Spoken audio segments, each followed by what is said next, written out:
Ilaiyaraaja sir Rahman sir பத்தின ஒரு கதைன்னு சொல்றாங்க. நமக்கு எதுக்கு வீண் வம்பு. சரி, எஸ்.ஜே. சூர்யா சார் மேல எனக்கு பெரிய மரியாதை உண்டு, ஒரு நடிகராகவும் ஒரு இயக்குனராகவும். ஏன்னா இந்த குஷி வாலி எல்லாம் நீங்க ஒரு ஓப்பனா ஒரு மசாலா படம் எடுக்கிறது வேற. இந்த மென்மையான உணர்வுகளை வச்சுட்டு இப்போ ஒரு அஜித், நமக்கு தெரிஞ்ச உலகத்தின் மிக அழகான ஹீரோக்கள்ல ஒருத்தர் அஜித்.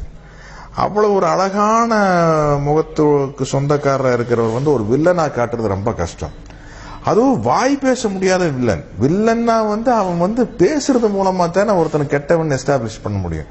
அப்போ சைலண்டா ஒருத்தர் எப்படி வில்லனா காட்டுறது, அப்படி காட்டி ஜெயிக்க வச்சு ஒரு நுணுக்கமான நடிப்பு அந்த படத்துல அஜித் கிட்ட இருந்து வெளிப்பட்டதுக்கு காரணம், அஜித் கிட்ட மட்டும் இல்ல, எந்த நடிகனிடம் இருந்தும் ஒரு நுணுக்கமான நடிப்பு வருதுன்னா அதுக்கு மிக முக்கியமான காரணம் இயக்குனரா இருப்பாங்க.